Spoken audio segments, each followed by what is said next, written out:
ଆଉ ନା ଭିଡ଼ିଓ ଆଉ ୟୁଟ୍ୟୁବରେ ଦେଖିବା ପାଇଁ ବି ଇଚ୍ଛା ହେଉନି। ଏମିତି ସବୁ ଯେତେବେଳେ ଯଦି ସ୍କ୍ରୋଲ୍ କରିଦେଲ ତ ସେ ତାଙ୍କ ଭିଡ଼ିଓ ଆସିଯାଉଛି ଏମିତି ସଦାସୁଦି ଭିଡ଼ିଓ। କ'ଣ ପାଉଛନ୍ତି କ'ଣ? କ'ଣ ଭିୟୁ ପାଇଁ ଏମିତି ଚାଲିଛି ସବୁ? ଆରେ ଭାଇ, ଠାକୁରଙ୍କ ନାଁରେ ଭିଡ଼ିଓ କରୁଛ, ଠାକୁରଙ୍କୁ ଟିକେ ଡର। ଏମିତି କ'ଣ ପାଇଁ ହେଉଛ? ମାନିବାକୁ ପଡ଼ିବ ଏମାନଙ୍କୁ। ଏମାନେ ସଦାସୁଦି କରିବା ପାଇଁ ହିଁ ୟୁଟ୍ୟୁବକୁ ଆସିଛନ୍ତି। ୟାଙ୍କର ଘର ଗୁଡ଼ାରେ ଆଉ କିଛି କାମ ଧନ୍ଦା ନାହିଁ। ଝଗଡ଼ା ଲାଗିବା ପାଇଁ ଆଉ ଲୋକ ପାଉନ, ୟୁଟ୍ୟୁବରେ ଆସିକି ଝଗଡ଼ା ଲାଗୁଛ। କିଏ କହୁଛି ସିଏ ଠାକୁରଙ୍କ ନାଁରେ ମିଛ କହୁଛି। ଆରେ ମିଛ କଲେ ସିଏ ତାର ଫଳ ପାଇବ, ତମକୁ ହିଁ ଫରକ ପଡ଼ୁଛି। ବୁଝିପାରୁନି, ତା ଅର୍ଥ କ'ଣ ତମକୁ ଫରକ ପଡ଼ୁଛି? ତା ଅର୍ଥ କ'ଣ ତମେ ମିଛ କହୁଛ କି? ମାନେ ୟୁଟ୍ୟୁବ ବିଲକୁଲ ଦେଖିବାକୁ ଇଚ୍ଛା ହିଁ ଲାଗୁନି। କ'ଣ ଚାଲିଛି ଏସବୁ? ତ ଛାଡ଼ନ୍ତୁ, 2-3 ଦିନ ହେଲାଣି ମୋତେ ଏସବୁରେ ଭିଡ଼ିଓ କରିବାର ଇଚ୍ଛା ନାହିଁ, କି ମୋର ଏସବୁରେ ପଶିବାର କିଛି ଇଣ୍ଟରେଷ୍ଟ ବି ନାହିଁ। 2-3 ଦିନ ହେଲାଣି ଦେଖିଲିଣି, ମାନେ ଯେତେବେଳେ ବି ସ୍କ୍ରୋଲ୍ କରିଦିଅ ମାନେ ତାଙ୍କରି ଭିଡ଼ିଓ, କାହାର ନା କାହା ଭିଡ଼ିଓ ଆସିକି ଆଗରେ ଠିଆ ହେଇଯାଉଥିବ। କ'ଣ ସେଥିପାଇଁ ମୁଁ ବାଧ୍ୟ ହେଇକି ହିଁ ଭିଡ଼ିଓଟା କଲି, ବାଧ୍ୟ ହେଇକି, ନହେଲେ ମୋର କୌଣସି ଇଚ୍ଛା ନାହିଁ।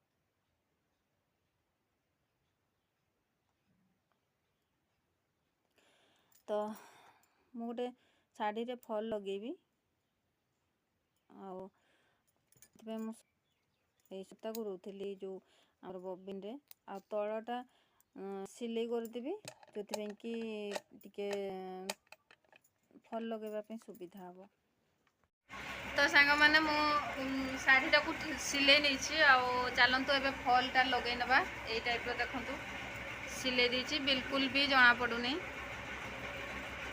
ବିଲକୁଲ ଜଣାପଡ଼ୁନି। ଆଉ ଏଇ ଶାଢ଼ୀଟା ନା, ମୁଁ ଫଲ୍ଟା ସିଲେଇ ସାରା ଦେଖେଇବି। ଏଇ ଶାଢ଼ୀଟା ମୁଁ ଆଣିଥିଲି ବନାରସରୁ ଆଣିଥିଲି। କେମିତି ଲାଗିଲା ଆପଣମାନେ ନିହାତି କମେଣ୍ଟ କରି କହିବେ। ଆଉ ବି ବହୁତ ଗୁଡ଼ାଏ ଶାଢ଼ୀ ଆଣିଥିଲି, ଯେଉଁଠି ମୁଁ ଆପଣମାନଙ୍କୁ ଦେଖେଇନି। ତ ଏଇଟା ସବୁଠୁ ବଢ଼ିଆ, ପାର୍ଟି ୱେୟାର ହେଇଛି, ଆଉ ସିମ୍ପଲ୍ ଅଛି, ପିନ୍ଧିବା ପାଇଁ ବି ଭଲ ଲାଗିବ।